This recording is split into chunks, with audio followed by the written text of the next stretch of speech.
ETF index mutual funds నేర్చుకుని stock మార్కెట్లో రాణించాలనుకుంటున్నారా? వెంటనే ఈ నెంబర్కి కాల్ చేయండి. నమస్తే రమ్మ గారు. నమస్తే జయ. ఏదైనా ఒక కొత్త సిరీస్ స్టార్ట్ చేద్దామండి. నాగకుమారుడు చెప్తాం. ఈ బొమ్మరిల్లు కథలు జయ ఎప్పటిపో అవేవో కొన్ని పుస్తకాలు దొరికినాయి, సరదాగా చెప్పుకోవచ్చు, బాగుంటాయి. పూర్వట ఒక ఊళ్ళో ఒక ముసలావిడ ఉండేది. ఆవిడకి ముగ్గురు ఆడపిల్లలట. భర్త ఉండగా ఏదో ఒక సంసారం నడిచేది. భర్త గతించాడు, ఆడపిల్లలు ఉండిపోయారు, ఆయన పోయాడు, ఈవిడే పాపం. అయితే ఇప్పుడు ఏం చేసేది, కొంచెం ఊళ్ళో కాకుండా కొంచెం ఊరు బయట చిన్న ఇల్లు అవి ఉండేవి. పువ్వులు కట్టి సంపాదన చేసుకునేది ఆవిడ. పువ్వుల దండలు అమ్మేదన్నమాట. ఈ పువ్వులు, ఈ ముగ్గురు ఆడపిల్లలు ఉన్నారు. మళ్ళీ మరుమల్లి సిరిమల్లి పేర్లు బాగున్నాయి. ఆ అమ్మాయి పెద్దవాళ్ళు ఇద్దరు కొంచెం గండాగొండి పోట్లాట కూరలు. తల్లి దగ్గర ఏం పోట్లాడేవారు, సరిగ్గా అన్నం పెట్టట్లేదు, నువ్వు కూరలు మంచివి చేయట్లేదని అలా అనేవాళ్ళు. మాకెప్పుడు పెళ్లి చేస్తావని. ఆఖరి పిల్ల కొంచెం మెతకది, అమ్మ ఏం పెడితే అది తినేది. పాపం తల్లి కష్టం అర్థం చేసుకుని నిదానంగా ఉండేది. అయితే ఏమైందట, ఒకసారి ఈవిడ ఏవో అడవిలో దొరికిన పువ్వులు, ఊరు చివరగా ఉందిగా, అడవిలో దొరికిన పువ్వులు కట్టి అమ్ముకునేది. రాజుగారి కోట గోడ వైపుకి ఒకసారి వచ్చింది. వచ్చేసరికి మంచి గుమగుమలాడిపోతాం. ఏమిటిట్టా వాసన వస్తుంది అని చూసేసరికల్లా ఒక విరజాజి చెట్టు, ఒకటి జాజి చెట్టు దాని మీద పాకి కనిపిస్తుంది. భలే వాసన వస్తున్నాయి పువ్వులు. సాయంకాలం అయ్యేసరికి విరజాజి పువ్వులు తెచ్చుకునేసరికి వాసన వస్తాయి. ఆశ్చర్యపోయింది. అటు ఇటు చూసింది, ఎవ్వరూ కాపలాలు లేవు, ఏం లేవు. చెట్టిటా ముందుకు వంగి పువ్వులన్నీ కిందకే ఉన్నాయి. నిలబడి చకచకా పువ్వులు కోసుకుంది, దండగట్టింది. ఎంత బాగా అమ్ముడిపోయినాయి. ఆ వాసనకే జనం కొనేసుకున్నారు. రోజు అక్కడికే వచ్చి పువ్వులు కోసుకునేది. ఒక 15-20 రోజులు గడిచేసరికి మా అవ్వ దగ్గర, ఈ పెద్ద ఆవిడ దగ్గర డబ్బులు కూడా కూడి. ఎందుకంటే ఈ పువ్వులు ఇంకెక్కడా లేవు. పనిమాల కోటగోడల దగ్గరికి వెళ్ళి కోసుకొచ్చే వాళ్ళు ఎవరూ లేరు. ఇప్పుడు కోసేసుకుంటోంది, బాగానే ఉన్నాయి, బాగుంది. అయితే ఒక 20 రోజులు 25 రోజులు గడిచాక పిల్లలు ఇద్దరు ముగ్గురికి చక్క వేళకి తిండేమిరేది. వాళ్ళు ఇంట్లో పని చేసుకునేవాళ్ళు, ముసలావిడ పోయి పువ్వులు కట్టుకొచ్చేది. ఒకనాడు వెళ్ళేసరికి మామూలుగా ఆ పువ్వులు ఇట్లా మనిషి దగ్గరికి వెళ్ళేసరికి రాలేవట, కోయక్కర్లా, రాలిపోతూ ఉండేవి. రాలిన పువ్వు రాలినట్టు ఏరుకొచ్చేసేది, ఒక్క పువ్వు కింద లేకుండా. చూస్తే ఏ ఒక్క పువ్వు రాలరా, అన్ని చెట్టుకే ఉన్నాయి. ఏం చేయాలో తెలియలే. ఆ పువ్వు అందేలాగా లేదు, రాలితే ఏరేసుకోవచ్చు. తీరా ఆవిడ అటు ఇటు చూసింది, పువ్వులు చెట్టుకే కనపడుతున్నాయి. ఏం చేయాలో తెలియదు, వెళ్ళిపోయింది. రెండో రోజు మూడో రోజు కూడా వచ్చింది. వచ్చేసరికల్లా లేవు పువ్వులు.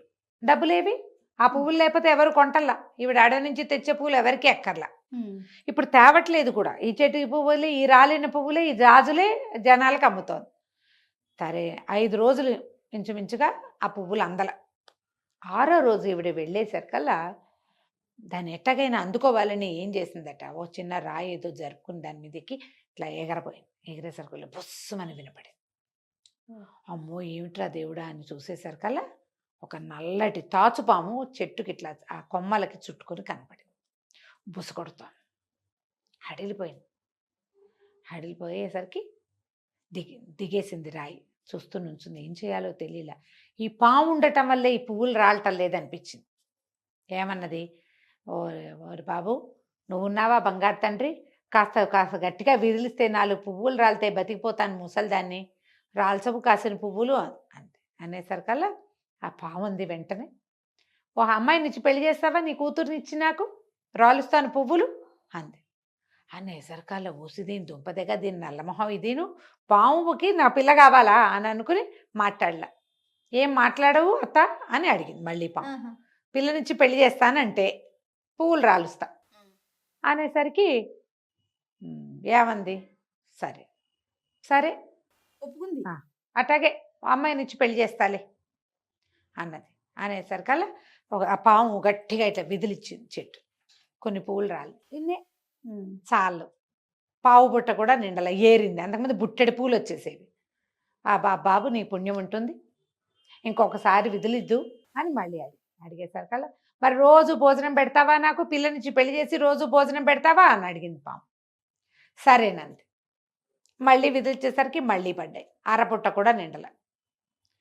సరే మళ్ళీ అడిగింది, బాబు మా పిల్లనిచ్చి నీకు ఇచ్చి పెళ్లి చేస్తాను, పువ్వులు కావాలి కావాలి ఇవ్వు, భోజనం పెడతాను నీకు అనేసరికల్లా ఇల్లరికం ఉంచుకుంటావా మీ ఇంట్లోనే, నన్ను ఉంచుకుంటానంటే ఈ చెట్టు పువ్వులన్నీ నీకేనన్న అనేసరికల్లా ఈ ముసలిది అనుకుంది. వారం రోజులయ్యి పువ్వులు లేవు, 5 రోజులుగా లేవు, 6వ రోజు ఈ వేళకి ఈ పువ్వులు వస్తే చాలు, అంతే.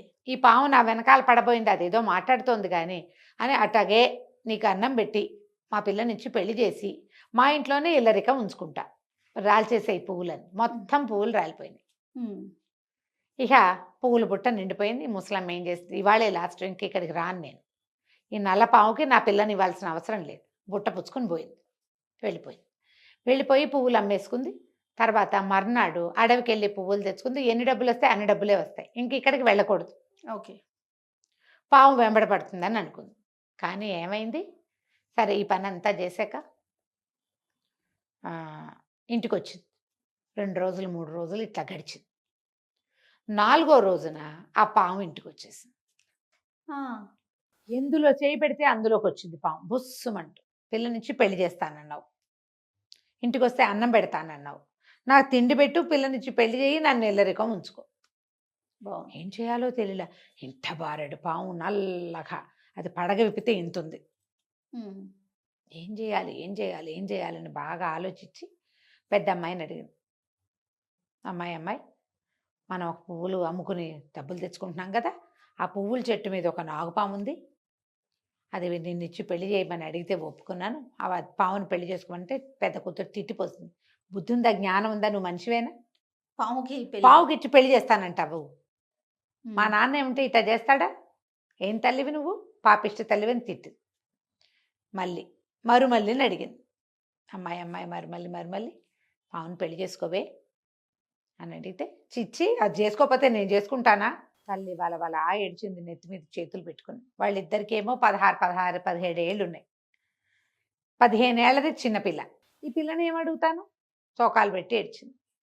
చిన్న కూతురు అడిగింది, ఎందుకే అమ్మ అట్ట ఏడుస్తున్నావు, ఎందుకమ్మా అంత బాధపడుతున్నావు, ఏమైంది, పువ్వులు లేవా, పువ్వులు దొరకట్లేదా అని అడిగేసరికి, పువ్వులు కాదమ్మాయి, ఆ చెట్టు మీద ఉన్న నాగుపాము అడిగితే పిల్లనిచ్చి పెళ్లి చేస్తానన్నాను, అది దాంతో పోలేదు, ఆ పాము వచ్చి ఇంట్లో కూర్చుంది, నల్ల పాము, పిల్లనిచ్చి పెళ్లి చేయకపోతే కుదరదు, అక్కయ్యలు ఇద్దరు వద్దంటున్నారంటే, పోరీలేమ్మా నేను చేసుకుంటానులేమ్మా, ఏడాబాకమ్మా అని పిల్ల ఆ సిరిమల్లికి ఈ పావునిచ్చి పెళ్లి చేస్తుంది.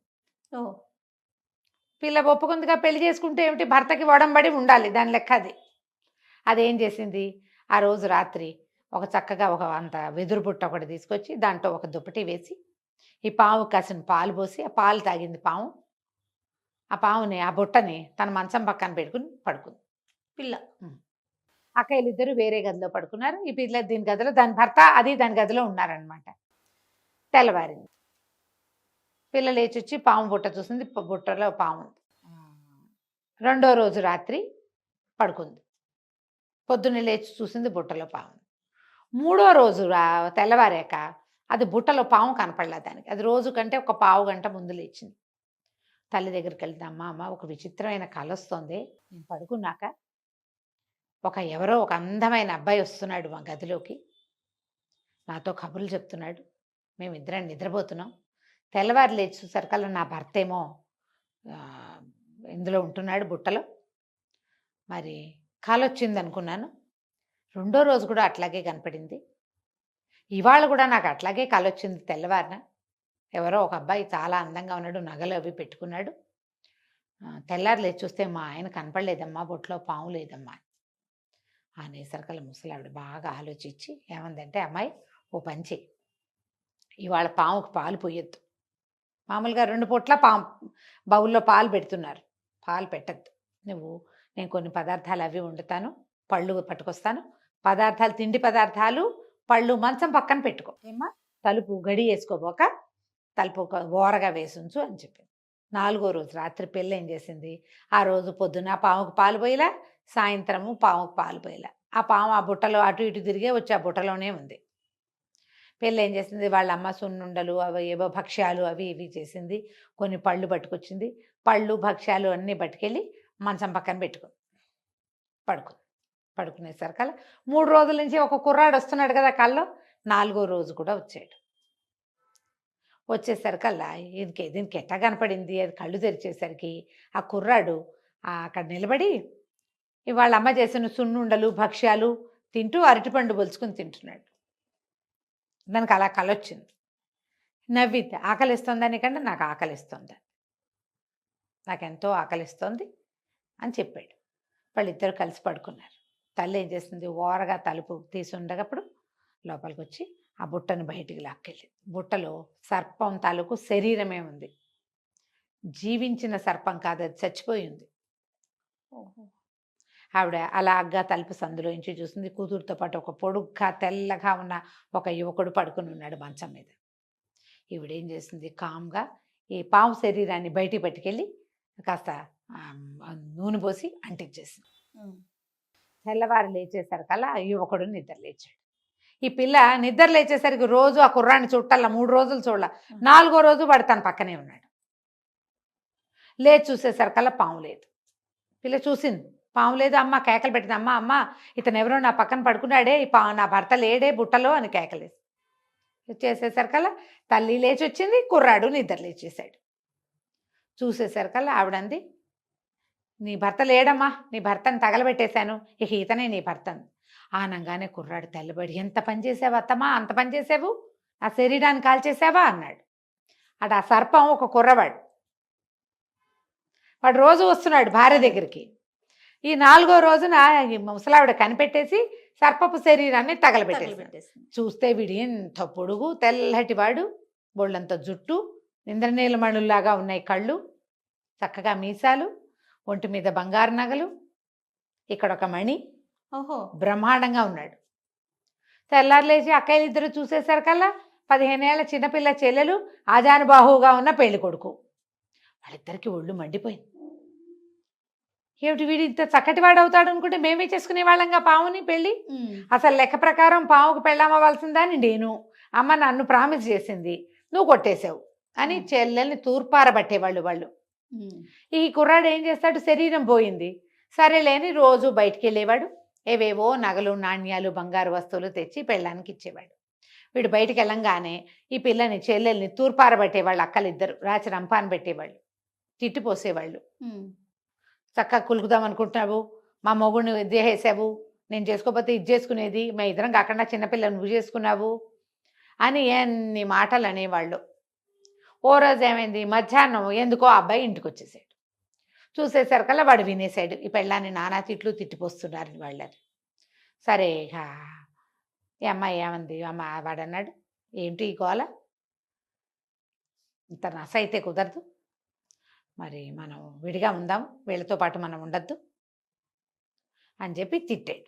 తిట్టేసరికల్లా అత్తగారు అంది, బాబు వీళ్ళు ఇద్దరిట రాకాశ పిల్లలు, చిన్నపిల్లని బాధ పెట్టినారు, నేను వచ్చేసరికల్లా అది ఏడుపు మొహంతో ఉంటుంది, పిల్ల ఏమి ఆరోగ్యం ఏముంటుంది ఎంతసేపు ఏడుస్తూ ఉంటే, మీ ఆవిడని నువ్వు తీసుకెళ్ళి నాయనా అని అనగానే ఇతనే అన్నాడు, నువ్వు ఇల్లరిక ఉంచుకోవద్దు, ఏమి ఉంచుకోవద్దు, నా దారిని నేను వెళ్తానని ఊళ్ళో అదేదో ఒక ఇల్లు చూసుకుని ఈ భార్యను తీసుకుపోయాడు. అక్కడికి రోజు వజ్రాలు రత్నాలు బంగారము పట్టుకొచ్చేవాడు ఎక్కడెక్కడివో.